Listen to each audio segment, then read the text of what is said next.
jogos do sábado à noite tem sim linha de passe. Estamos chegando.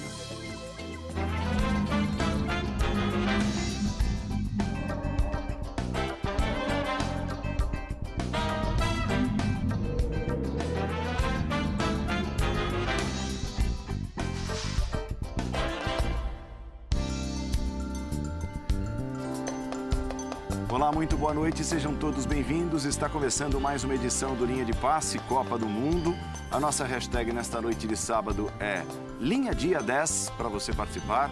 Linha Dia 10, à sua disposição no Twitter. Você faz mais este programa, mais um Linha de Passe especial Copa do Mundo conosco aqui nos canais ESPN. Depois de mais um dia de emoções, de jogos, emoção à flor da pele do alemão. A Alemanha conseguiu uma virada espetacular na última bola do jogo, vencendo a Suécia e sobrevive em busca de vaga às oitavas de final da Copa do Mundo. Será assunto, claro, do Linha de Passe, assim como a seleção da Bélgica, despachando mais um adversário. Não tomou conhecimento da Tunísia, fez mais 5 gols, vencendo por 5-2. O México segue, por que não dizer, como sensação. Agora são 2 jogos, 2 vitórias, o que a seleção mexicana não conseguia desde 2002 em Copas do Mundo. Não estreava com 2 vitórias nas 2 primeiras rodadas, como estreia nessa Copa em 2018. E, claro, tem seleção brasileira, infelizmente com uma notícia que não é das melhores. Longe disso, né? A contusão do Douglas Costa movimenta o noticiário da seleção brasileira neste sábado. Estamos juntos! Você chega junto comigo, com Paulo Calçade, com Celso Zelt, com Eduardo Tironi, com Mauro César. Nossa hashtag, repetindo, Linha Dia 10, Linha Dia 10, para você participar. Muito bem, a contusão do Douglas Costa o tira, é certo, do jogo contra a Sérvia, tão importante para a seleção brasileira, na terceira e decisiva rodada da fase de grupos da Copa do Mundo, e pode até tirar o jogador do restante da Copa. Não foi descartado pelo principal médico da seleção brasileira. O torcedor brasileiro deve estar dizendo: poxa, Celso, logo agora, né, que o Tite parecia ter achado a solução para que o Brasil tivesse um lado direito mais eficiente, mais contundente, por tudo que fez o Douglas Costa no segundo tempo contra a Costa Rica. Boa noite, pessoal. É uma grande pena, né? Não tem hora boa para contusão, mas essa hora é terrível. E num segundo momento, esse mesmo torcedor deve estar pensando: e agora, o que fará o Tite? As opções não são das mais alvissareiras, uma vez que o William, me parece, pensando com a cabeça do Tite, eu acho que ele vai dar um passo atrás, insistindo no William. O William não foi nada bem nessa partida. E numa análise mais ampla, que eu acho que até a gente vai passar a debater aqui, essa condição de muitos jogadores baleados, deixando o Tite com muito poucas opções em vários setores do campo. Ou são jogadores importantes, ou são jogadores da mesma posição, do mesmo setor, que vão diminuindo as opções. Na lateral esquerda, por exemplo, nós já estamos com a terceira opção, e mesmo essa terceira opção, que é o Fagner, vem de um longo período de inatividade, também por contusão. Então, passa-se a discutir agora, até de uma maneira retroativa, os critérios do Tite para a própria elaboração da lista. É claro que ninguém adivinha essas coisas. Outros países estão também passando por problemas de contusão. A própria Bélgica passa por muitos problemas desse tipo. Mas, no caso do Brasil, está doendo justamente porque parece que tínhamos achado ali uma solução, uma válvula de escape. E agora vamos ter que dar um passo atrás, seja qual for a opção do Tite. Já que estamos falando nelas, nas possíveis opções do Tite, imaginando, claro, que o Douglas Costa tivesse conseguido a vaga na equipe titular, Linha de Passe pergunta a você. Vá lá no Linha ESPN e responda. Linha ESPN é o nosso endereço no Twitter. Qual o melhor substituto para Douglas Costa, se este fosse titular da seleção brasileira contra a Sérvia? E tudo indicava que seria William, Renato Augusto, Tyson ou outro? Eduardo Tironi, te pergunto. Boa noite, bem-vindo. Boa noite. Bom, eu acho que se fosse o Tite, e pensando como pensa o Tite, acho que ele vai ser o William. O Tite, na história do Tite como treinador, é muito difícil você encontrar um coelho que ele tire da cartola do nada. Eu vou fazer uma coisa completamente diferente do que eu já fiz. Acho até que ele poderia, que ele talvez até insistisse com o William mesmo com o Douglas Costa jogando, e talvez utilizasse o Douglas Costa ao longo do jogo, nesse próximo jogo. Mas eu acho que ele vai insistir com o William. E acho que agora o Tite entrou na seguinte situação. Existem muitas coisas que estão caindo, e isso não é injusto, nas costas do Tite, que ele vai ter que resolver. A questão do Neymar, que a gente já debateu ontem, bastante aqui. O comportamento do Neymar, como enquadrar o Neymar, etc. e tal. A questão dos cartões, e o Neymar também está incluído nisso na história, né? Como segurar os caras ali, não tomar cartão. Ele tem 3 caras pendurados, né? Um deles o William, o Neymar, o Casemiro e o Felipe Coutinho. E o Felipe Coutinho, todos pendurados até pelo menos a semifinal. E acho que agora ele tem um outro nó para desatar, que é como fazer esse time jogar com um jogador que não vinha rendendo muito, com um lado que não vinha rendendo muito, que é o lado do William, e com o Paulinho, que é um jogador muito importante para ele, que vem rendendo muito pouco. É um nó que ele tem que desatar, e aí respinga o quê? Na convocação que ele fez, né? Mais do que nunca vai ser perguntado, por que o Taison está lá? Será que o Taison vai jogar? Enfim, que era o nome dos mais criticados quando foi convocado. E agora ele está lá, será que ele vai ter que utilizar o Taison com tantos caras machucados? Ou ele vai ter que fazer uma mexida total no esquema? Põe o Coutinho pela direita, põe o Renato Augusto no time. O Renato Augusto, que vamos lembrar, também está com problema no joelho, pelo menos estava até o começo da Copa, jogou, é verdade, contra a Costa Rica um pouco, mas ninguém sabe exatamente a real situação dele. E, por fim, chega no ponto de que a seleção, que parecia ter uma preparação muito perfeita, muito tudo legal e tal, as coisas estão acontecendo agora na Copa, as pessoas estão se machucando. Então, o Fred se machucou, tudo bem, foi um lance de treino. Agora, o Renato Augusto com a questão do joelho, o Douglas Costa com essa contusão que ele teve agora, que não é uma novidade na vida dele, né? É um cara que tem essas questões. E agora isso recai sobre o Tite, até sobre a convocação dele. Acho que o Tite chega no terceiro jogo ainda não classificado, com muita coisa nas costas para resolver, muita mesmo. Acho que ele não viveu nenhum momento assim na seleção até agora. De tanta pressão, claro que na Copa ia ser mais, mas de tanta pressão e tantas indefinições, tantas coisas que ele tem que chamar para si e resolver de maneiras que talvez ele nunca tenha resolvido na seleção brasileira. Oi, Paulo, boa noite. Olá, Paulo, olá, fã de esportes. Acho que a seleção tem bons problemas para o Tite resolver. Problemas porque, por exemplo, Douglas Costa, o time não iria, o time que terminou com Gabriel e Firmino, você não veria para uma saída. Não. Mas com Douglas Costa, sim.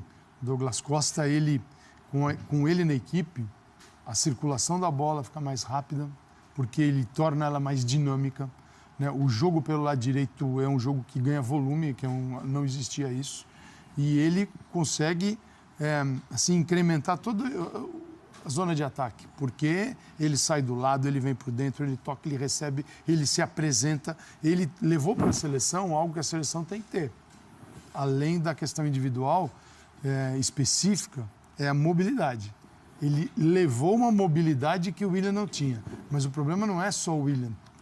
Basicamente, a seleção brasileira se ressente desta falta de mobilidade. Quando você vê o Douglas Costa, ele explica o resto. Porque você vê um jogador num ritmo, numa frequência bem superior aos demais. Fala, bom, então é assim que tem que jogar o Brasil. E talvez esse esforço todo tenha sido em excesso, porque ele acabou machucando o músculo posterior da coxa direita. Diz ele e a comissão técnica que esta contusão ainda não havia acontecido, na outra perna sim. Mas ele com esta ou com outra, ele é um jogador que perdeu muitos jogos pela seleção brasileira, em eliminatórias e vários amistosos. E nos clubes também, né? Nos clubes também. Então, este é um problema, porque aquilo que se mostrava como solução deixa de existir. E é difícil imaginar ele voltando ao Mundial. Tá bom, vai ficar o quê? 10 dias? 10 dias, amigo, é um Mundial pela frente. Aí você vai chegar para a semi, para a final, tá bom, e aí, confiança no treinador, como é que o time chegou lá? Se chegou, né? Se chegou, isso não é uma certeza. Então, esse é um problemaço. Soluções, tá bom, volta o William. A outra é mexer no sistema, na ideia que compõe o jogo do Brasil. Aí, tá bom, tem outros problemas, porque esta área do meio de campo o Tite buscou o quê? Qualquer treinador faria. Levar para a seleção reservas, para a manutenção do sistema. Quer jogar no 4-1-4-1? Tem jogadores para jogar assim. Quer mudar para o 4-2-3-1? Ele pode mudar. E agora ele está um pouco aí sem flexibilidade. Sim. Que é Renato Augusto. Está confiando ou ele tem dúvidas? Fred se machucou, ficou um tempo fora, voltou.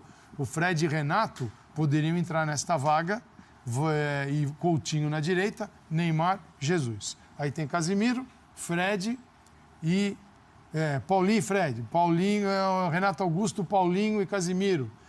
Só que são jogadores que não te dão a certeza. Com o Fernandinho, pode entrar, mas é um time que fica mais... Você melhora muito a marcação no meio, mas do jeito que o Paulinho está indo para a área, chegando à área sem participar da fase de construção, talvez até o Fernandinho possa melhorar. Mas o lado direito é um problema agora. Já era, porque a bola pouco passava por ali. Quando a bola chegou e dali saiu, a gente pode dizer, a vitória brasileira, o Douglas Costa é um dos construtores dessa vitória. Sem dúvida. Até pela mexida, porque o Tite, como é que sai o gol do Coutinho? O Coutinho está aqui, do lado do Casemiro, aqui atrás. Ele inicia a jogada e pum, na área. E ele chega para definir. Então, o Tite tem problemas para resolver, porque ele não tem mais assim, o comando. O comando tem, mas o domínio sobre escalações, ele tem que ouvir o doutor Rodrigo Lasmar. Não é mais o treinador sozinho. Então, acho que o Brasil tem problemas, sim, neste Mundial agora para resolver. São questões naturais nesse tipo de situação, Mauro, ou acima do esperado? Boa pergunta, Paulo. Eu estava aqui analisando essa situação, né? Você tem um cenário em que o principal jogador, o Brasil teria que levar para a Copa do Mundo de muleta, do jeito que fosse, né? A não ser que ele não tivesse nenhuma possibilidade de recuperação dentro desse mês de Copa, no caso do Neymar. Perfeito. Mas, obviamente, ele tinha a recuperação prevista para o período pré-Copa, como aconteceu, jogou até amistosos.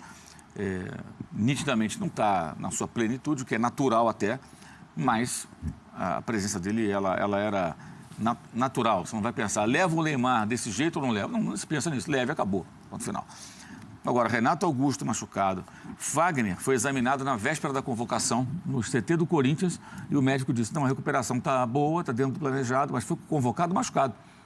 Ainda em recuperação, mas contundido. Então você tinha o Neymar machucado, o Fagner machucado, Renato Augusto machucado, que não jogou as 2 últimas partidas da sua equipe lá no Campeonato Chinês antes da parada da Copa do Mundo. E aí você tem o Fred que se machuca e o Douglas Costa que se machuca, mas que tem um histórico de lesões. Se machuca. Quando uma comissão técnica planeja a lista, gente, eles não pensam em outra coisa, não fazem outra coisa, né? Sim. Técnico de seleção, do que faz? É do Gaspar e Tite quando não tem data FIFA. Eles pensam e planejam a seleção. Tudo, da logística até a convocação, passando por todos os mínimos detalhes. Se reúnem, conversam, viajam, têm os recursos necessários para isso. Eu acho que isso tudo tem que entrar na balança. Você vai levar um jogador que tem um histórico de lesões, ele tem um risco maior de lesão do que aquele que não se machuca. Sim. Com frequência. Não é só fatalidade. Renato Augusto tem um histórico de lesões. Douglas Costa tem um histórico de lesões. Mas essa lesão é diferente da última que ele teve. Sim, mas se machuca com frequência. É um jogador que frequentemente está fora. E foi convocado machucado, né? E foi convocado com uma outra lesão. Então você tem aqui vários jogadores machucados, jogadores que estavam lesionados ou se recuperando. É um risco que você vai correr. Então, não é só fatalidade. Eu acho que é um planejamento ousado sob esse ponto de vista. E aí, se não tiver muita sorte para todo mundo ficar bonitão ali inteiro, você acaba lidando com isso, né? Não tem o Douglas Costa? Tudo bem que ele convoca a pessoa nesse aqui, a reserva desse, a reserva daquele, mas em tese, o Tyson poderia ser o substituto. Mas o Tyson foi convocado. Então, você tem o Tyson. Você quer um jogador de uma característica diferente do William, tem o Tyson. Então, se te precisar, tem que jogar o Tyson. Ora, bola. Então, por que levou o Tyson? Então, pensasse no outro nome, no outro jogador, né? Eu acho que ele tem problemas mais urgentes do que esse, e esse é mais um. Acredito que jogue o William, até pela postura mais assim, conservadora do Tite diante dessas situações. E acho até que é menos arriscado do que mudar para um jogador como o Renato Augusto, totalmente fora de forma, que pode até entrar e fazer um bom jogo, mas será? Porque é um jogo muito importante, um jogo que uma derrota elimina o Brasil. Sim. A não ser que passeie a zebra no jogo da Suíça. Mas a Suíça pega uma Costa Rica eliminada, deve vencer. Se caprichar, deve vencer por uma margem de gols razoável. Mas a Costa Rica endureceu com o Brasil. A tendência é que não o faça contra a Suíça. Eliminada? Está fora, está eliminada. Já teve problemas ali dentro do elenco antes do jogo do Brasil, uma fofocaiada danada, o técnico na coletiva tentando desmentir, os jornalistas do país perguntando muito sobre problemas internos. Com a eliminação, é muito, muito improvável que essa equipe... Pode até acontecer, gente, mas não dá para contar com isso. Você tem que contar com o seguinte, a Suíça vai passar o rodo na Costa Rica. Então o Brasil tem que fazer o quê? Fazer a parte dele e não perder, para pelo menos ser segundo do grupo. Sim. E o jogo é muito perigoso, porque o Brasil está o tempo todo numa situação que não se cogita o risco de eliminação, mas essa Copa do Mundo pode ter, num caso extremo, eliminações de Argentina, Alemanha e Brasil. Os três, assim, uma tacada só, podem cair da Copa do Mundo. Na fase de grupos pode acontecer. Pode cair mais gente, claro, mas são 3 equipes que estão numa situação de risco, né? Estavam na lista. Exato. É uma situação de risco. A Argentina não depende só dela. Depende só dela, mas dependendo também dos gols que forem marcados, caso ela vença pela seleção da Islândia. Depende dela, né, Mauro? Daquilo que ela não fez, né? Exato. Então é o improvável em cima do improvável. A Alemanha hoje capinou sentada, arrancou a vitória, mas tem que vencer mais um jogo e tudo. A Alemanha está em situação mais tranquila, pela situação também de enfrentar um adversário que já está eliminado, praticamente pensando em voltar para casa. Mas o caso do Brasil, o Brasil enfrenta um adversário que tem jogadores experientes, é um time duro, é um time com muitos jogadores com experiência internacional, tem bons atletas e que joga a sobrevivência. Se a Sérvia vencendo, ela avança. Então é complicado. Então brincar, não dá para brincar. É um mata-mata fora do mata-mata. Exato, não dá para fazer experiência. Então acho que o mais seguro vai com o William, acho eu, nessa altura. Ou se ele fizer alguma mudança um pouco diferente da formação do time, colocando o Fernandinho, trabalhando com o Fernandinho, Casemiro, Paulinho, e mudando um pouco até o desenho tático, eventualmente. O Paulinho teria mais liberdade para ter uma chegada na área. Com o Fernandinho e com o Casemiro, ele tem uma dupla de volantes ali mais fortes. O Fernandinho tem bom passe, tem um passe longo, é um jogador do Guardiola, né? O Fernandinho, tem gente, os ursos, né, como dizem por aí, né? Nessa época, o Fernandinho é um jogador que o Guardiola adora. Sim. O jogador que o Guardiola adora, ele no meio campo não deve ser um mau passador. Não deve ser um brucutu, como diria Fernando Calazans. Né? Então, para quem nunca viu, é só fazer uma rápida conexão. E não é, de fato, um jogador brucutu. Não é que ele põe o Fernandinho, a qualidade cai, não. Acho que é um bom jogador e é um jogador com mais poder de marcação num jogo que vai ser muito brigado. Vai ser muito brigado. E vai ser um jogo de catimba, de provocação. Então, uma hora de ter jogador experiente, ter jogador acostumado a vestir a camisa do Brasil, jogadores que estão acostumados a momentos decisivos, jogadores que entram em campo e não vão ter medo de cara feia. Porque vai ser um jogo pesado, vai ser um jogo provavelmente de intimidação, com o Neymar tomando porrada, com várias situações de provocação de cartão. Tem tudo para ser um jogo assim. Eu diria que é o jogo, talvez até seja o jogo mais dramático da última rodada. Porque é um confronto direto por uma vaga. Sim. Então você pega, por exemplo, a Alemanha joga aqui buscando a sua vaga e a Suécia com o México do outro lado. É Suécia e México, né, gente? Vamos combinar, né? Eu falo de Brasil e uma ex-república da Iugoslávia, a Sérvia, que tem uma tradição, uma história. E com jogadores, vários deles, que atuam em boas equipes, importantes equipes europeias.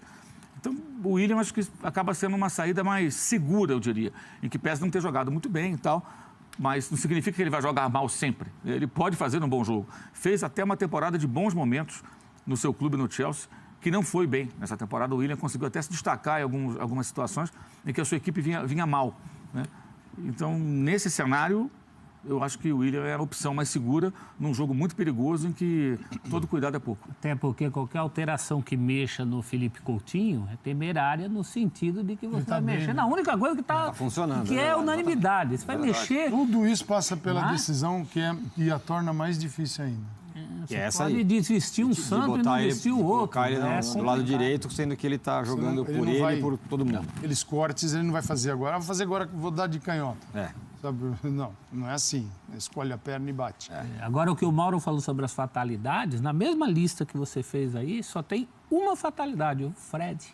Exatamente. Só essa você pode colocar na conta da fatalidade. O resto é uma aposta no risco.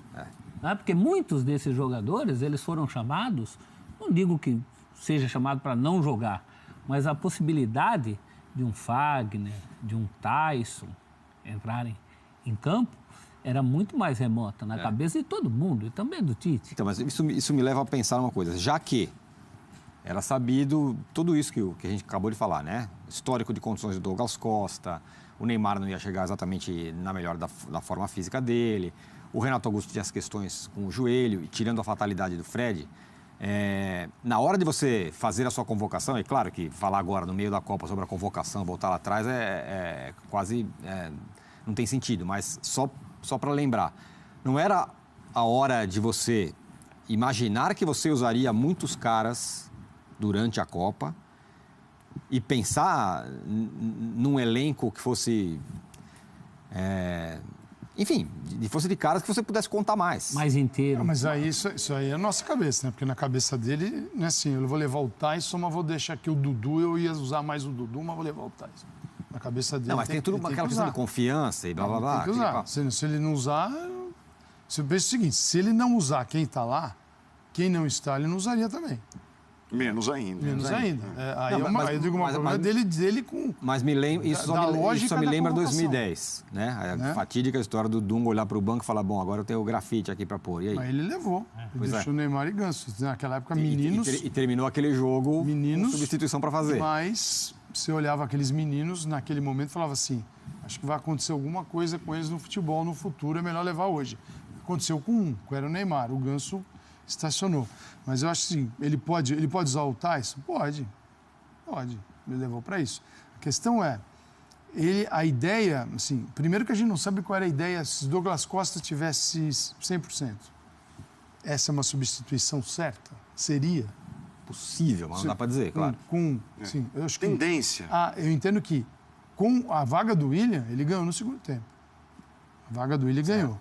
Então, aí eu passo para outra questão, mas ele manteria o formato ou contra a Sérvia, que ainda é uma questão delicada no grupo. O Brasil tem um empate e uma vitória, então não dá para vacilar. A ideia seria sempre um meio de campo com a formação antiga. Aí voltamos para outra questão, que é o outro problema. A formação antiga dá segurança? Eu acho que ele Paulinho, não ia mexer Renato Augusto e Casimiro. Não. Então, assim, o que se passa na cabeça, isso a gente não tem noção, só após a próxima escalação. Agora, com uma saída ou outra, todas têm têm problemas. Mas dá segurança em que sentido? Sim, voltar a uma formação original do meio de campo. São caras que ele confia, são caras que...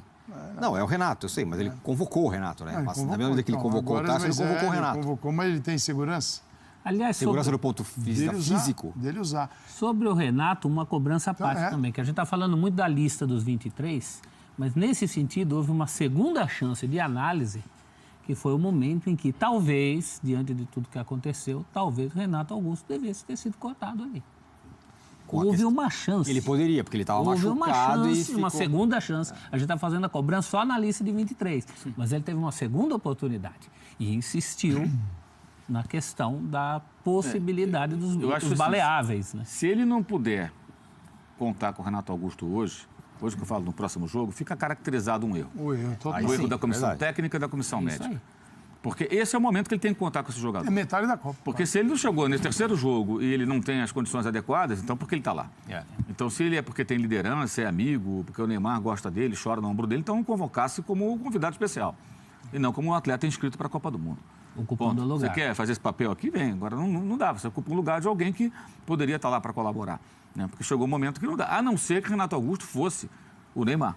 Aí você leva para jogar a semifinal, se for o caso, 15 minutos, como o Rummenigge em 82 contra a França. Entra para virar um jogo que a Alemanha fez com o Neuer, a Colômbia com o Rames, aí, assim, você tem, todo mundo tem o seu. Neymar está machucado. Qual a previsão? Ele pode jogar 30 minutos na semifinal. Eu levo.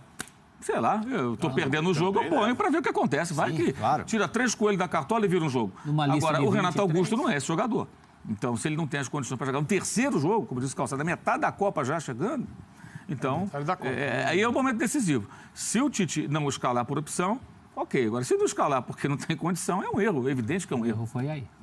O Mauro fez uma breve descrição do tipo de adversário que o Brasil vai enfrentar nessa terceira rodada, né?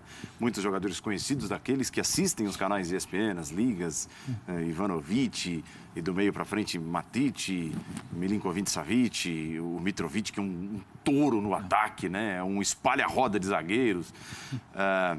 Eu olho para os jogadores pendurados com os cartões, lógico. Sim. Não dá nem para passar pela cabeça de alguém poupar qualquer um dos três tão importantes e fundamentais. Mas agora, né? É contar com o ovo da classificação às oitavas de final sem um deles.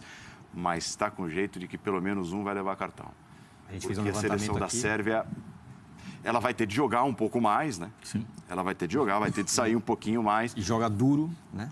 Tem o Tadic, que é um cara que joga pelas pontas, corta para dentro e bate forte na bola.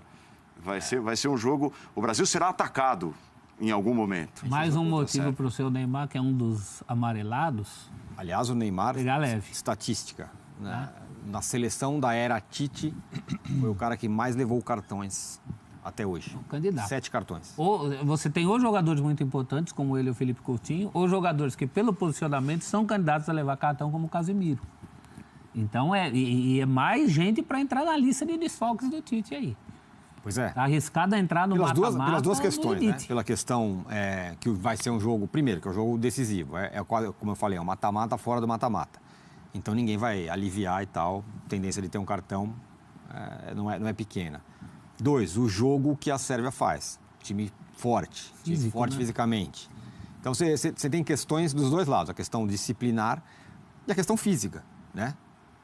Você acha que não vão dar umas chegadas no Neymar? No tornozelo, machucado, enfim, do Neymar? Claro que vão. Vão fazer isso, né?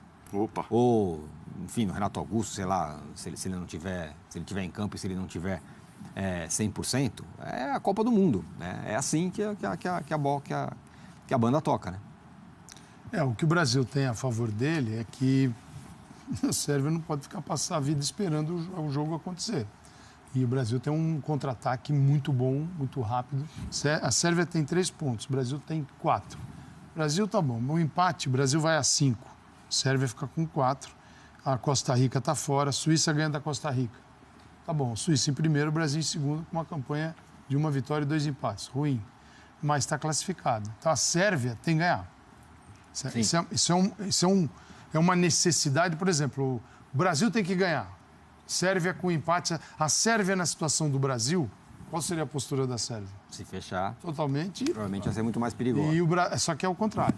Então é um time que não vejo a seleção brasileira assim, iniciando aqui, esperando, mas é um jogo que pode ser feito numa zona do campo, assim, estrategicamente, para explorar a subida da Sérvia e aí até em alguns momentos, alguns setores, uma certa lentidão. E uma zona do campo que a gente viu pouco o Brasil atuar, né? Não a Costa Rica...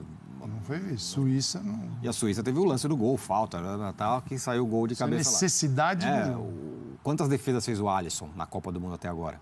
Né? O quanto foi exigido a esses caras? O Miranda, o Thiago Silva, enfim. E outra, viu Tironi, a Sérvia pode também falar assim, vamos lá, mas vamos deixar para o segundo tempo. Vamos sim. circular. A tendência. Eu acho isso. Não é assim, vou lá e tomar vem conta do Brasil, jogo. vou tomar contra-ataque com 3 minutos. Sim. Assim não é. Vamos passar. 45, seguinte, você passa 45 especulando com posição física, impedimento, cobrança de falta, né? Os zagueiros e os caras são muito fortes e aproveitam também essa bola parada. Então você vai levando o jogo, né? Vai levando, literalmente levando, e não é para o tudo ou nada, o desespero, defina como quiser, tem um momento para chegar. Exato. Não é para Faltando 20 chegar minutos. com 5, 10, 15 no primeiro tempo. Eu não acredito nisso na Sérvia. Agora, em função disso, você vai ter um meio de campo mais, até pela característica do adversário, de jogo pesado, de duro, um jogo físico. Talvez o meio de campo pode ser um pouco mais, assim, fisicamente um pouco mais forte. No na Brasil? seleção brasileira. Pode favorecer o Paulinho, o estilo de jogo que o Brasil vai enfrentar na terceira rodada? A jogada de infiltração, que é a especialidade do Paulinho. Então, a questão da infiltração é que assim, a infiltração é um movimento, né? Sim. E o que você vê, o Paulinho é infiltrado. Ele já está lá. A questão é como chegar. Sim, a jogada de infiltração, tá bom, ele aparece na área e faz muitos gols assim, se posicionando bem na área. Fez gols assim com a camisa do Barcelona, com a seleção brasileira. Mas eu bato numa tecla. Essa seleção é uma seleção que precisa de mais ser mais flexível, ter mais mobilidade. Mobilidade é jogadores se movimentando, por quê? Porque encontra pela frente equipes trancadas, é o que encontrou até agora. Quando entra um movimento acima da média, ele destoa. Aí é o Douglas Costa. Ele destoou por quê? Porque era movimento o tempo todo. Ele, tanto movimento assim, quando ele tinha uma bola e era uma jogada... Não estou analisando jogadas individuais. Ele foi para cima. Não é isso que eu estou... Não estou nem olhando para isso agora. Estou olhando o seguinte, no momento que ele tem a bola, como ele age, e ele age e agiliza a equipe. E em alguns momentos você tem um time que se movimenta menos. Cara, tem que ser assim, não dá para prender bola, não dá para ficar carimbando tudo com aquela carimbada que pega, dá um rodopio, dá uma olhada. E é um jogo muito mais rápido. E quem tem técnica para jogar rápido e habilidade para decidir quando chega no mano a mano, tem muita coisa. O problema é que o mito do drible, né? Aí é um pouco Arnaldo. E ele tem razão no ponto. Rapaz, é o seguinte, claro, não tem razão em alguma coisa? Porque assim, depende de como você vai ler a leitura. Se fizer a leitura errada, mas a leitura certa é o seguinte, o drible, cara, ele é uma arma poderosa, Sem dúvida. tem que ter. Sem dúvida. Agora, você tem que saber usar. Como qualquer arma, vamos chamar assim, definir como arma, você tem que saber usar, não pode ser na mão de macaco. Você sair na zona errada, você pode tomar contra-ataque e perder o jogo. É como o passe. O Kroos errou o passe numa zona... O Kroos, que é um passador fantástico hoje, errou um passe... Que parecia ser simples. Na zona que ele vinha sair na construção, quer dizer, sair aqui de volantes. É impressionante a partida que fez o Kroos, mas que marca ele teria até os 40 e poucos... 49? Isso. Errou o passe. Sim. Exatamente. Errou o passe. Aí mudou. Ele mudou e falou assim, o Kroos decidiu o jogo. Mas o jogo em que o erro de passe... Então, assim, é um erro de passe, é um drible no lugar, no setor onde não se deve driblar, se deve construir e agilizar o jogo. Quer dizer, é preciso ter maturidade para jogar. O jogador tem que amadurecer de várias formas. Um dos amadurecimentos é saber a hora certa de tomar a decisão certa. Aqui eu driblo, aqui eu passo rápido, aqui eu vou agilizar, tem que ter movimento. Se o Brasil não assumir isso, é outra cobrança. Não é Bolívia, entendeu? Não é Bolívia, Equador, o Peru mesmo. Eu acho essa é uma boa questão para a gente discutir, sei lá, em alguma outra oportunidade. Né? Como que o páreo que o Brasil disputou aqui é pouco competitivo, né? Mas, enfim, essa é uma outra história. Era um futebol tão triste. Que, claro, que pareceu ruim. Pareceu que... Tudo seria melhor. Exato. Porque, assim, quando melhorou, eu falei assim, nossa... Agora, tem uma questão que é além de contusões e de cartões e de Neymar, que acho que talvez seja um dos maiores desses nós todos que a gente está falando que o Tite tem que resolver. Que eu acho que é a questão do Paulinho. Quem entra no lugar do Paulinho hoje no time e... faz exatamente o que ele faz, o que ele poderia fazer na sua melhor fase, quando ele joga bem. Falávamos ontem, o Paulinho é um jogador de característica ímpar. Então. É difícil encontrar em qualquer elenco. O Barcelona não tem um jogador igual ao Paulinho. A gente precisa de um outro Paulinho. Eu acho que a gente precisa de alguém que faça o que o Paulinho não faz. Porque a questão da infiltração... Não tá fazendo. Então, a questão da infiltração... Pelo menos os 2 primeiros adversários, não proporcionaram essa questão da infiltração. O Paulinho é infiltração. Não adianta querer que ele pense o jogo, ele não é isso. Eu procuro mais nos meus sonhos, e acho que o Tite também, quando ele veio com aquela história do ritmista, ele procurava um cara com características diferentes da do Paulinho. Quando o Paulo pergunta se o Paulinho teria maior oportunidade de se destacar contra a Sérvia, eu já acho que contra a Sérvia, quem tem mais possibilidade de se destacar, principalmente nesse momento em que a Sérvia vai tentar ir para o jogo, é o William. Até porque ele vai ter mais condição de ficar mais tempo em campo, né? Porque não temos mais a sombra do Douglas Costa. E eu tenho a impressão que o William. Mas quanto ao Paulinho, e o Paulinho é preocupante. O Paulinho está indo para a sua segunda Copa do Mundo muito ruim. Eu acho isso muito preocupante. Poucos jogadores no Brasil tiveram a chance de fazer uma segunda Copa ruim. Exato. Exatamente. Agora, lembra assim, no Corinthians, que era uma referência boa, você ouvia sobre o Paulinho o seguinte, foi engraçado, você não o vê chegando na área. Quer dizer, ele era um cara que fazia tão bem isso, que, o Paulinho, você não... Olha o Paulinho. Hoje, você olha para o Brasil, isso no segundo contra a Suíça, né, até por questões táticas, de ter times trancados, né, tem isso também. mas assim, ele entra na linha, ele vai e entra na última linha aqui.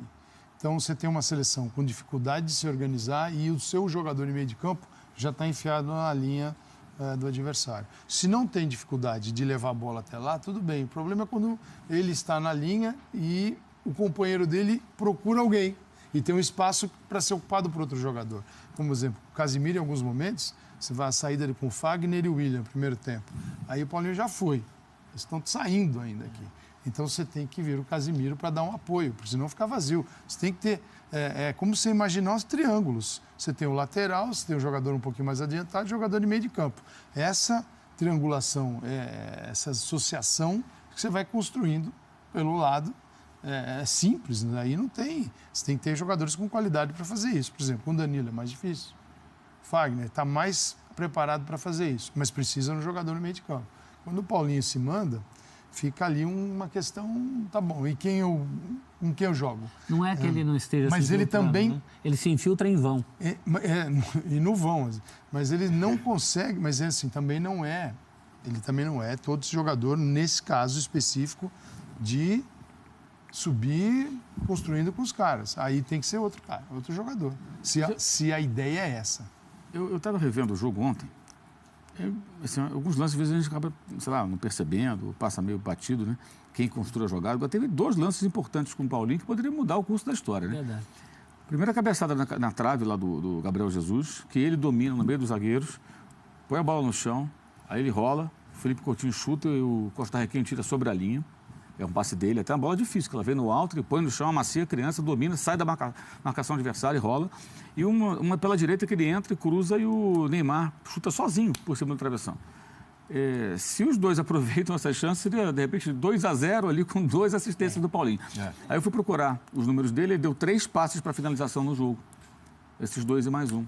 E esses 2 foram bons passes, em que os companheiros finalizaram dentro da área, na altura da marca do pênalti, e foram nada mais nada menos que Felipe Coutinho e Neymar, e os 2 perderam. Um chutou, o zagueiro tirou, o outro chutou por cima do travessão. Outra coisa que o Tite é mestre, né? Então, assim, eu acho que, de certa forma, a situação dele não tem sido tão ruim assim, não.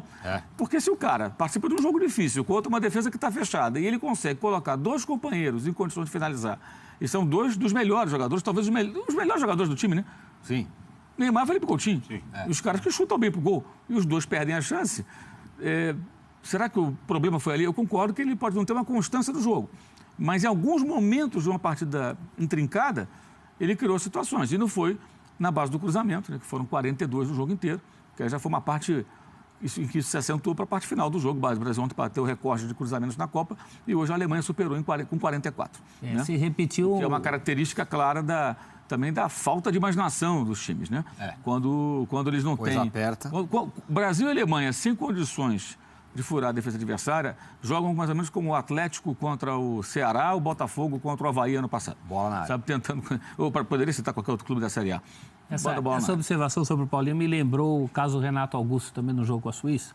O Tite foi muito criticado, principalmente pela substituição do Renato Augusto. Os 2 lances que o Brasil teve a chance de fazer, o segundo gol contra a Suíça, saíram do pé do Renato Augusto. Então, isso é uma característica muito também das mexidas do Tite. Às vezes ele ganha umas apostas nesses lances, e claro que não é por acaso, né?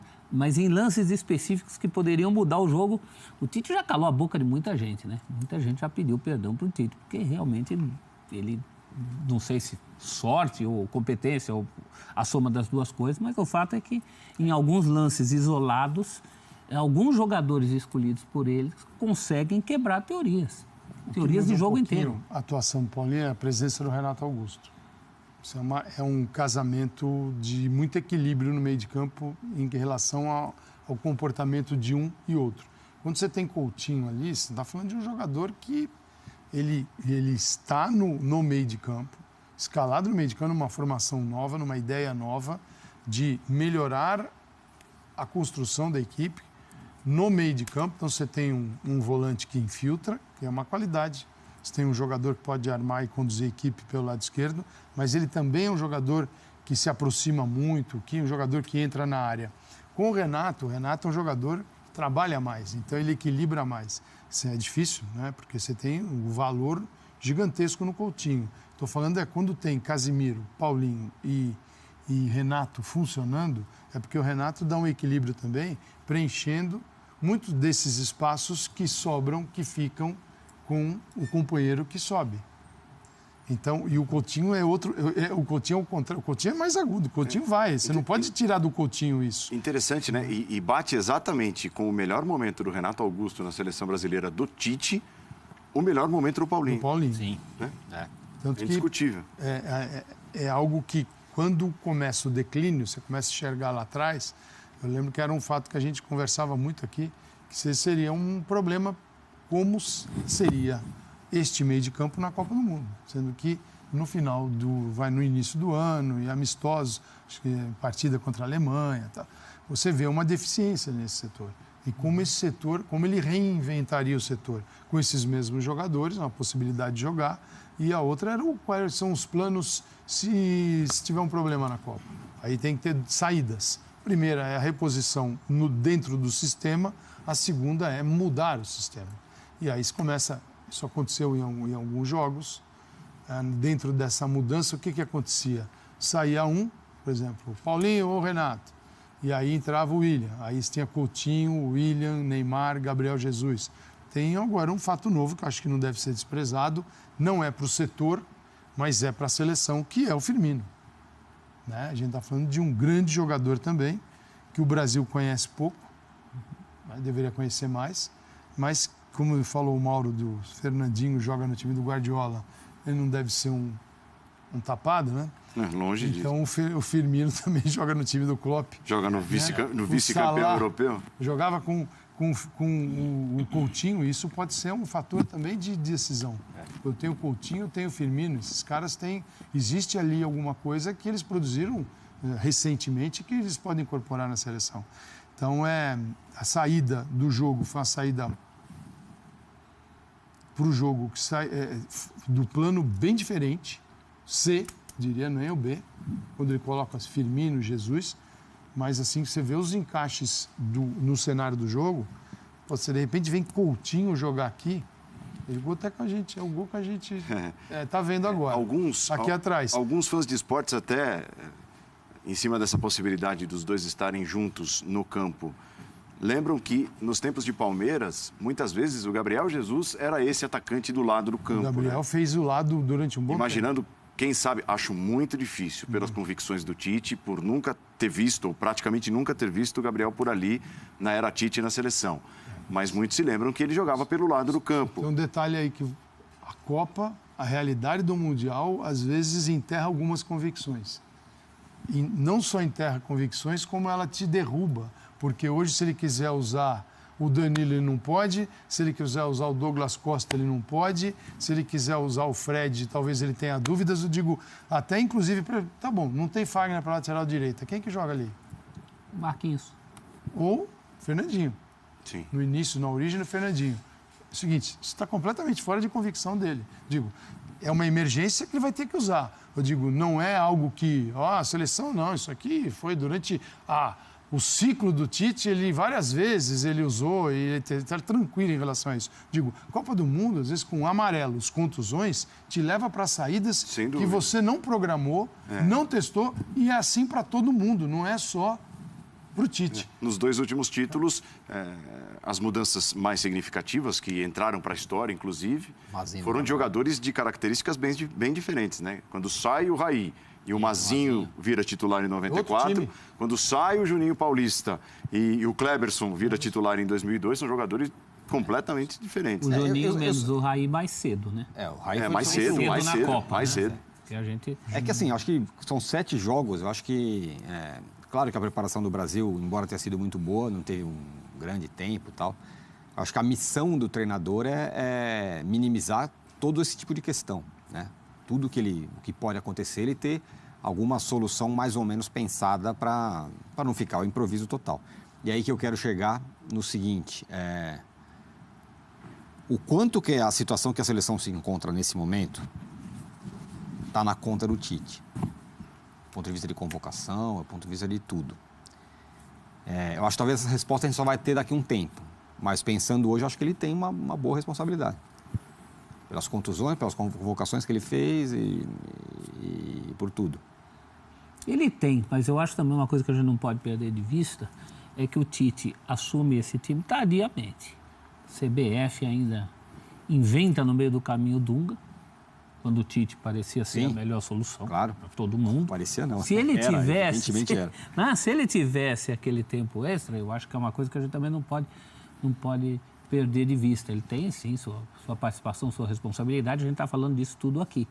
Mas tem também essa coisa da desorganização do futebol brasileiro, que mais uma vez respinga. Sem dúvida. O cara é obrigado a ser milagreiro numa altura das eliminatórias. Achar um time, se agarrar a ele eu acho que ir isso não é o ideal, mas nesse momento não dá para colocar na mesa. Assim, eu concordo com você.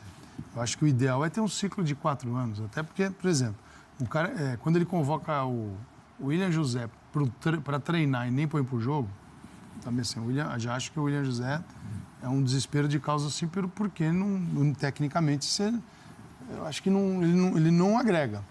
Então, acho que é melhor a gente não ter um jogador desta função se ele não se adapta ali. Mas ele levou. Dentro de um ciclo, você vai testar outros mais vezes, ou ele, ou vai ter a certeza, a convicção de que não dá. Isso daí ele nem chegou a fazer. Então, aí eu concordo que acho que eu estou totalmente com você. Isso fez falta. Mas é o seguinte, isso aqui ficou para trás.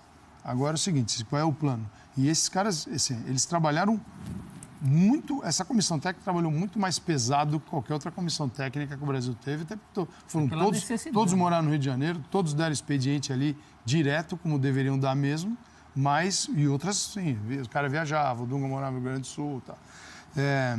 Mas ali ele está com o tabuleiro que ele escolheu e com as peças que ele escolheu também. E foram 2 anos, né? Sim, 2 anos. E o Lopetegui tem 2 anos. Exato. Tinha 2 anos. E conseguiu dar um formato ali. Não estou dizendo que é o tempo ideal, mas também não quero olhar para trás. Quando eu olho para essa questão, eu não consigo separar uma coisa da outra. Eu lembro do beijo do Marco Paulo Del Nero, da camisa da seleção com o nome da mãe do Tite, e ele submeteu aquilo. Amigo, aceitou o jogo é esse, são 2 anos, beijo do Marco Paulo, camisa com o nome da mãe, homenagem que ele poderia, sempre digo aqui. Você quer que eu treine a seleção, Marco Paulo? Beleza, mas olha, na minha apresentação vou eu, o assessor de imprensa e o Edu Gaspar, tá? Você nem apareça na sede, que eu não quero você lá.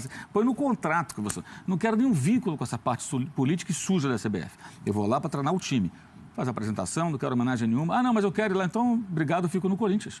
Ele tinha a faca, o queijo, a goiabada na mão. E depois também, quando o Tite também aceita, que é um direito dele, mas acho que está no caldeirão também da avaliação do trabalho e tudo mais. Todo o bônus do cargo, que é se transformar no grande garoto propaganda da nação. E ainda mais com uma mensagem que alguém escreve o roteiro do comercial, mas ele faz porque ele quer. Como ele vira o porta-voz da solução dos problemas do universo. Então, quando você faz todo esse jogo, você entra nisso tudo, eu acho que automaticamente você perde o direito de reclamar de algumas questões. Como essa, por exemplo. Em tese, concordo com o Celso, 4 anos seria o ideal. Mas ele aceitou. Aceitou e teve as condições de trabalho, igualzinho na Copa passada. O Felipão também entrou, faltando o que na época? Um ano e meio, quase isso, né? 1 ano e meio, mais ou menos. Pouco mais de 1 ano e meio. E teve a Copa das Confederações, aquele tempo todo, a CBF deu toda a condição. E nesse ponto eles têm condição, eles têm estrutura, tem tudo. Quer viajar? Vai. Quer observar? Observa. Quer não sei o quê? Tem. Chega ao ponto, no caso dessa Copa, de pessoal de análise de desempenho de clubes se revezando na observação dos adversários do Brasil. Exatamente. Até isso. Então tem até um mutirão. A solidariedade, a ajuda, ela existe. Né? Até da imprensa. Tem uma camada enorme de pessoas da imprensa que, sabe, ninguém questiona o Tite, todas as decisões amém e tal. As coletivas são pautadas por muitas perguntas vazias, mesmo em momentos mais delicados. Um ou outro companheiro vai lá e consegue dar uma cutucada, ou tem coragem de fazê-lo. A maioria parece estar preocupada ali. Você falou que outro dia, cobertura dócil, né? Isso. É uma cobertura dócil. Então, se ele entrou nessa, agora, meu irmão, dirigir a Seleção Brasileira Copa do Mundo, como o caso do Sampaoli, assumiu um ano e 15 dias antes da Copa. Não tem desculpa. Você está aí dentro, você vai ter que se virar. Então eu falava, não quero para o ano que vem. E outra coisa, como o Tite aceitou o Marco Paulo, você pode acertar lá o Tic-Tapia e toda aquela turminha lá, aquela patota de cartolas argentinos. Então, Aceitou, porque são pessoas que não precisam desses empregos. É isso que eu quero dizer. Um estava no Sevilha e o outro está no Corinthians. E se o Tite amanhã brigasse com qualquer pessoa no Corinthians, ele ia para onde ele quisesse no Brasil. Sim. São caras que são raros profissionais, se você contar em qualquer área, qualquer atividade profissional, e raros momentos, né, que o cara faz o trabalho onde eu quero, praticamente. Eu posso falar não para esse, para aquele outro, porque o mercado me deseja, o mercado quer me contratar. Então, aceitou, agora se vira. Teve todas as condições, tem todas as condições, fez as suas escolhas e, queiramos ou não, Copa do Mundo para a seleção grande, de novo, Brasil e Argentina e outras, é assim que funciona. Sim. Vê a Itália, não se classificou. Como é que faz? A geração não é boa, não interessa, cai técnico, cai todo mundo, cai o macarrão, a pizza, cai tudo. Não tem papo. Ali não tinha como manter. Exato, porque não tem. A Itália não pode ficar fora da Copa. Ficou fora da Copa, alguém tem que pagar. Quem é o culpado? Tem que ter um culpado. Ou não, existe um culpado, existem culpados responsáveis. Você não pode deixar a Itália fora da Copa. Hoje o Gerd Wenzel estava falando... Pode a Argentina ser eliminada na fase de grupos. O Gerd Wenzel estava falando exatamente isso, quando estava 1-0 para a Suécia. E eu falei com ele, mas o Joaquim Low tem contrato até 2040, sei lá quanto, né? Ele falou assim... Cara, se perder hoje, você pode esquecer. Paga ele vai embora. E muito obrigado. Umas outras vítimas gigantes da Suécia. Mas é assim que é. Em relação ao Tite... Esse aspecto eu concordo plenamente. Eu acho importante assim que a banda toca. Acho importante esse resgate, não para isentar o Tite, mas para não deixar a CBF e a estrutura do futebol brasileiro nessa zona de conforto. Nós temos razão. Porque, como vocês lembraram, já é uma repetição do que aconteceu lá com o Mano e Filipão. Então, que para o próximo ciclo de Copa se faça direito. O Tite que pague por todos os seus pecados, que são muitos. Eles ignoram o 7-1, eles vieram com Dunga. Então, depois do 7-1, você esperava o quê? Uma resposta... O 7-1 era para todo mundo renunciar. Se houvesse dignidade, vergonha na cara, todos renunciariam. Todos, presidente, todo mundo, faxineiro, todo mundo vai embora. Não, fecha a CBF, entra a turma toda nova. Porque aquilo é uma coisa tão... Aquilo ali não é só o campo. Começa no gabinete e termina no campo. É tudo podre, tudo estragado, tudo, sabe? Não tem jeito. Aí resulta do 7-1. E continuam pimpões lá, né? Os dirigentes, e ainda colocam o Dunga. Quer dizer, foi uma afronta. E, de novo, grande parte da imprensa engoliu o Dunga. Sim. Não houve uma revolta coletiva que deveria haver da imprensa e da torcida. Esse torcedor brasileiro, que agora está todo aí... Agora não está mais com muito orgulho, com muito amor. Tem outras músicas aí e tal. O que eu acho uma pena. Eu fico magoado com isso, porque a minha composição foi largada. Né? Música tão Mas incrível. esses brasileiros que ficam tão amarelos e e patriotas nessa época do ano, né? A cada 4 anos, mas que não são, muitos deles em outros momentos, não são... O cara nem é tão bom cidadão muitas vezes, deveria ter se revoltado naquele momento. Foi 7-1, já foi uma humilhação. Aí o cara me vem com Dunga. Vai fazer, não, pera, Dunga não, vamos com alto lá. Aí não. O que aconteceu? O Dunga vira o técnico, a seleção vai jogar sei lá onde. Ingresso, $1 milhão. Lota o estádio. Lota o estádio. Com Dunga e tudo, ou não? Sim. Só pegar o retrospecto dos jogos do Brasil, eliminatórias com Dunga, Brasil perdendo, jogando mal. Joga em São Paulo, lota no Rio, lota em Belo Horizonte, Rio Grande do Sul, na Bahia, em Pernambuco, onde for. Cuiabá, lota o estádio e bota um preço lá nas alturas. Depois do 7-1, com o Dunga e tudo, ninguém protesta, ninguém se revolta, sabe? Então, se a comunidade do futebol, do torcedor, o jornalista, passando pelos técnicos, pelos jogadores, quando houve a manifestação para a saída do Marco Polo lá na CBF, o único técnico que foi, Paulo Autuori. Todos os demais ficaram com o rabinho entre as pernas calados. Ninguém falou nada. O Tite não assinou o papel, né? Lá, o manifesto. Depois... Mudou de opinião. Então, existe tudo isso. A gente aqui, muitas vezes, fica batendo nessa tecla sozinhos. A gente que eu falo assim, alguns de nós da imprensa, alguns dos torcedores que se revoltam. Então, essa coisa da cartolagem, depois do 7-1, eles não mudaram. Vieram com Dunga. Quer dizer, como que eles, estou satisfeito com 7-1, eu vou te sacanear mais um pouco. Toma o Dunga. Toma o Dunga. Mas foi 7-1, você me dá um Dunga. Aí depois que eles viram a corda no pescoço, chamaram o Tite. Né? Numa situação de desespero, porque o Brasil estava fora da zona de classificação. Sim. Estava em sexto. Um delay de 2 anos. Exato, com delay. 2 anos depois. Delay de 2 anos. É por isso que eu acho importante, não para livrar a cara do Dunga, mas não do Tite, mas não deixar limpos aqueles que sempre jogam o técnico para os Leões. O técnico tem muita culpa, assim, a gente já mostrou muitas aqui, mas não tem culpa. É que a abordagem da seleção brasileira é sempre uma abordagem emocional, né? Assim, principalmente então, nessa época. Então é uma coisa melada, né? Todo mundo chorando e tal. Sim, fazer o certo, o correto, é uma coisa que não precisa chorar. Fazer, você não precisa se descabelar, aquela emoção, apelar, né, para frente, aquela coisa toda. Fazer o certo, assim, um trabalho desse durante alguns anos, eu tenho certeza que leva ao final 6, 7, 8 anos, 2 ciclos de Mundial. Hoje vai ser muito difícil para as seleções. Sim, eu acho que dizer que esta Copa está mostrando, talvez não seja correto. Isso é algo que o futebol está nos mostrando faz algum tempo. É que a gente olha para os mundiais, para a reunião com 32 equipes, olhando para antes, favoritos. Você vê a Alemanha está dentro de um processo que vem de longo tempo. O Joachim Löw, como diz o Venzo, está lá desde 2004, como assistente do Klinsmann em 2006. E técnico desde 2006. São 14 anos. Tudo bem, ele é campeão mundial, mas ele está agora enfrentando problemas. E saiu hoje por aqui, ó, né? O Kroos salvou todo mundo, inclusive a pele dele Kroos. Mas até um cara desse que tem o manejo, o controle de uma geração toda, ele consegue olhar para o passado, porque ele fez parte, e consegue olhar para o futuro da seleção alemã. Esse cara enxerga tudo da seleção alemã. Até porque não é uma seleção que tem... Sim, algumas seleções, elas são muito boas, mas ela tem uma geração que é uma quantidade menor de jogadores. Né? Se você pegar o Brasil olhando para o futuro, não é a hora de fazer isso. Mas o que você tem de jogadores jovens e muito bons, com possibilidade de explodirem no mundo do futebol. Estou falando de Vinícius Júnior, de Paulinho, o Malcom, aí já talvez um nível abaixo, mas Richarlison, que esteve aqui no Resenha, joga no Watford. Quer dizer, a quantidade de... O David Neres, quantidade de jogadores, e mais essa geração que ainda alguns vão durar. Os goleiros. Só que isso para nós, isso é muito pesado para a gente. A gente não consegue estabelecer uma relação de organização com a seleção brasileira. Agora parece que está tudo muito organizado, até porque eles organizaram mesmo. Eles fizeram algo que a CBF nunca viu. Os caras CBF ficaram abismados com o profissionalismo dessa comissão técnica. Super profissional. Eles nunca tiveram contato com isso. Para eles, seleção sempre foi uma grande bagunça.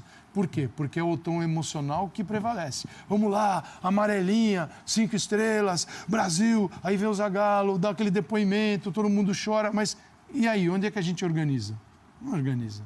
Né? Aí vai lá o Coronel Nunes, não consegue nem votar direito, gera uma crise com a FIFA, com a Sul-Americana, e os caras estão tirando ele de tudo, porque ele não pode aparecer. Porque quando alguém olha para o Coronel Nunes, os caras da FIFA e da Conmebol ficam loucos. Então, isso resvala em seleção? Claro que resvala. É aí o que está dizendo o Zelt. Agora, Kimmel, esqueça tudo, tem um problema para resolver. E o fã de esportes que falou ali, lembrou de Gabriel Jesus no lado esquerdo, é uma lembrança seguinte, do jeito que vai esse Mundial aqui, nós não chegamos ao terceiro jogo e temos uma lista imensa de problemas, né? Sim.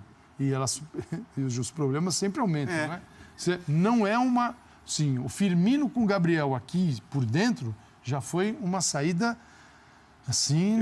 Emergencial, funcionou. Mas, de repente, por alguns momentos, você pode ter o Gabriel com o Neymar, com o Coutinho, com o Firmino, num outro formato, pode ter sim. Eu torço para que o Tite esteja preparado para isso.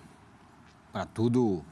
Para mexer no meio do caminho. Tem que estar preparado para o caos. Exato, o caos de uma competição de um mês, 7 jogos, os problemas que pintam, as eventualidades, as lesões, porque olhando para o histórico recente, digamos, últimos 5, 6 anos da carreira do Tite, ele é um cara que vai até o fim, até o fundo do poço com suas convicções. Exatamente. Esse é o ponto. Elas não podem se transformar em teimosia, em algo que prejudique a seleção brasileira. É só isso. Sim. Eu torço para que o Tite esteja pronto para essas mudanças, para esse caos. Ele tinha mais tempo para É lógico, né? Treinador de clube está lá, 2 períodos por dia, de segunda a sexta, para treinar para domingo. Campeonatos mais longos, e tinha mais fôlego para fazer essas ideias serem implementadas. A Copa do Mundo é cruel nesse aspecto, né? Muito. Tem que resolver em semanas. Isso. Não tem mais do que isso. É isso que eu, na verdade, o ponto que eu quase cheguei, que era um pouco esse, né? O quanto o Tite tem mapeado as possibilidades da seleção. Espero que esteja, espero que tenha, como disse o Paulo. Com tantas coisas que aconteceram. Perde o Daniel Alves, tudo bem, entra o Fagner. Mas aí o Neymar não está 100%. Aí os caras estão com cartão. Aí o Douglas Costa se machuca. É uma série de coisas, uma em cima da outra. E aí, aquilo que eu falei no começo. E aí chega um momento que ele tem que contar com os caras que ele tem uma questão de lealdade, sei lá, enfim, e que ele levou. Renato Augusto, Tyson. Esses caras uma hora vão ter que aparecer. Vão ter que mostrar por que foram convocados. Nós vamos ao primeiro intervalo no Linha de Passe. Voltaremos no próximo bloco com a Alemanha, né? Em foco, a seleção da Alemanha, o sufoco para garantir pelo menos a possibilidade ainda de avançar às oitavas de final. E a gente traz para a realidade da seleção brasileira também. Não dá para não ligar uma coisa à outra, principalmente depois de 2 vitórias, como foram as vitórias do Brasil e da Alemanha na segunda rodada. Próximo assunto do Linha de Passe que volta já.